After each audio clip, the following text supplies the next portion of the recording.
We've been looking at John chapter 2, and we looked at Jesus showing zeal in turning over the tables and scolding the dove sellers and the money changers. And now we're going to go to the next paragraph. And in the next paragraph, the Jews ask for a sign. What sign do you have that shows you have the authority to do these things? And so we're going to focus in on the idea of signs, wonders, and miracles as we look at John chapter 2, verses 13 through 22. So let's start with the scripture text. John chapter 2, verses 13 through 22 says this. The Passover of the Jews was near, and Jesus went up to Jerusalem, and he found in the temple those who were selling oxen and sheep and doves, and the money changers seated at their tables. And he made a scourge of cords and drove them out of the temple with the sheep and the oxen. And he poured out the coins of the money changers and overturned their tables. And to those who were selling the doves, he said, "Take these things away. Stop making my Father's house a place of business." His disciples remembered it was written, "Zeal for your house will consume me." Now, we've read all that before, right? Now's this next stuff. The Jews then said to him, "What sign do you show us as your authority for doing these things?" Jesus answered them, "Destroy this temple, and in 3 days I will raise it up." The Jews then said, "It took 46 years to build this temple, and you will raise it up in 3 days?" He was speaking of the temple of his body. So when he was raised from the dead, his disciples remembered that he said this, and they believed the scriptures and the word which Jesus had spoken. Wait, that one sounds familiar, right? That's the scripture memory verse, yeah. Lot there. We're going to start with the Jews requesting a sign from Jesus. So let me give you the sermon in a sentence. Wrap everything up in one short snippet. The sermon in the sentence is this, my friends: our God is a miracle worker. So let's live like it. John chapter 2, verse 18.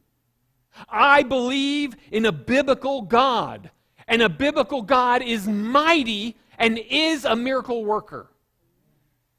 And the enemy has convinced us and distracted us that he is small, that he is weak, and that he is distant. But our God is a miracle worker. All right, let's start with verse 18. And looking at verse 18, you have to go, why? Why did the Jews demand a sign? What sign do you show us of your authority? Why? This brings up a great idea about faith and signs, wonders, and miracles. And there's an entire precedent from here. The Jews ask this because they have the Old Testament memorized. If they've got the Old Testament memorized, we should not complain about John 2, verse 22. So with that context of the Old Testament, they're asking for a sign about authority to do these things because it comes from Moses. It comes from Daniel. It comes from Elijah and Elisha. There's an Old Testament precedent of signs proving authority. It's a powerful, powerful idea. In fact, even in the Psalms, a psalm written hundreds and hundreds and hundreds of years after Moses and Aaron says this. Psalm 105, verse 27. They performed his wondrous acts among them and miracles in the land of Ham. Don't get me started. There's a bacon joke in there somewhere.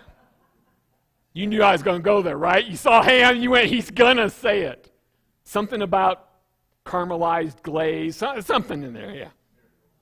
Miracles. Miracles. Moses and Aaron performed great miracles in Egypt. At the burning bush, God even gives Moses the signs, wonders, and miracles to perform to prove that he is the deliverer of God to the Israelis, not the Egyptians. And so when Moses shows up and says, I'm your man, God's about to deliver us, he had signs, wonders, and miracles to prove that he was the representative of God. That's what the Jews are talking about in John chapter 2, verse 18. You're flipping over tables, you're causing a problem, you've got a crowd following you. Let's see some kind of staff turn into a serpent. Let's see a hand go leprous and then go cured. Let's see something. Moses and Aaron performed great miracles, and they blow us away in the book of Exodus and Numbers and Deuteronomy. We see huge things like the parting of the Red Sea, so they walked on dry land. How about the column of fire and the column of cloud that guided the people through the wilderness? The first GPS. How about the dew in the morning? Forget that dew doesn't happen in the morning in the desert normally, but dew in the morning that leaves bread on the ground. Or water flowing from a rock because God said, speak to this rock and living water will come out of it so they don't die of thirst in the wilderness. There's healing of leprosy. There's guidance and miracles. Moses and Aaron were miracle workers. And that's what the Jews were referencing. It even is Isaiah chapter 8. Isaiah chapter 8 verse 18 says this, Behold, I and the children whom the Lord have given me are for signs and wonders in Israel from the Lord of hosts who dwells on Mount Zion. They're talking about Damascus falling and the Babylonians being conquered. The national enemies that have been invaded them. What's our response to an enemy oppressing us and invading us? Isaiah says, look at all the signs and wonders around us from the Lord of hosts. God is bigger than the Babylonian army. God is bigger than whatever the Israelites as a nation were facing, and they were surrounded by enemies. Signs, wonders, and miracles of the Old Testament provided the foundation for the Jews to ask, what sign do you do this? That's the Old Testament. What was Jesus' response to this? Well, we're going to get to the temple resurrection. Next week's sermon is going to be on resurrection. But look at John chapter 4, verse 48. In John chapter 4, verse 48, and we will be there 2025, 2026, Jesus said to him, unless you people see signs and wonders, you simply will not believe. This is Jesus condemning people who required signs, wonders, and miracles in order to believe. Jesus is saying in John chapter 4, verse 48, seeing is not believing. Because if you believe in a miraculous God only when God is being miraculous to you, then when he does not show up, your faith disappears like water in a desert on a sunny day. If your faith is only built on God doing things for you, when tough times come, you go. Sometimes God delivers us with signs, wonders, and miracles, and it's a glorious, beautiful thing. But sometimes he walks with us through the valley of the shadow of death. And we need to have the faith to be able to do that, my friends. Seeing is not believing. He condemned the whole generation.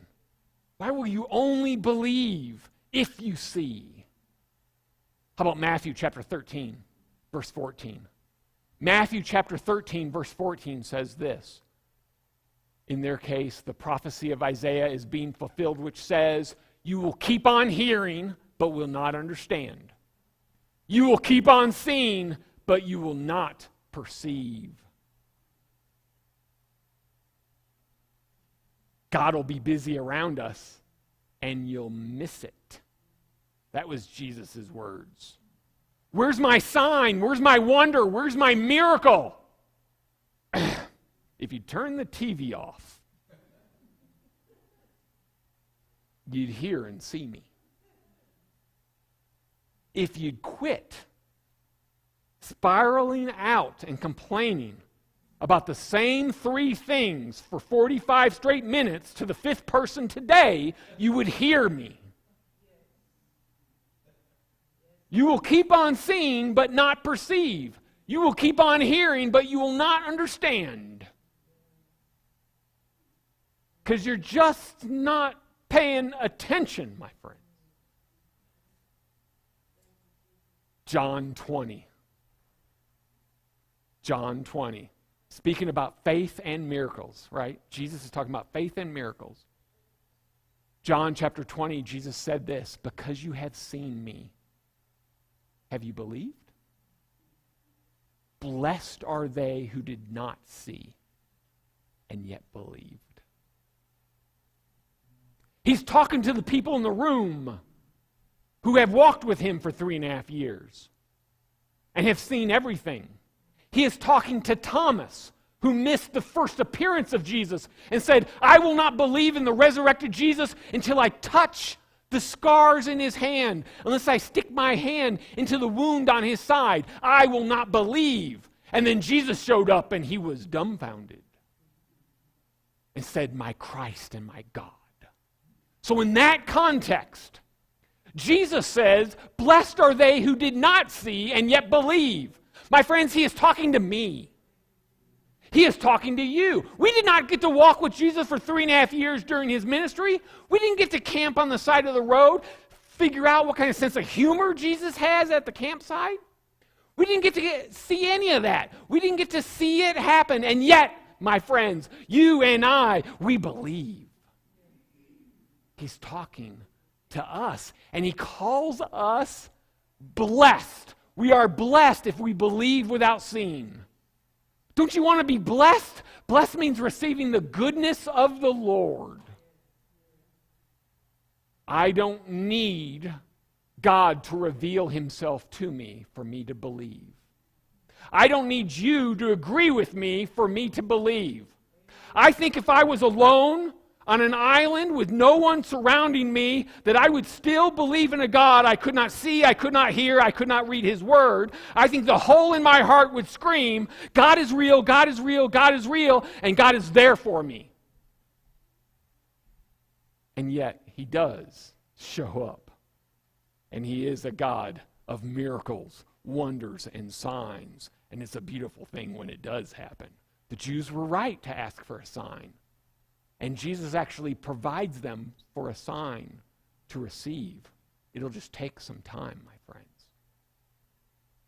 Faith and miracles.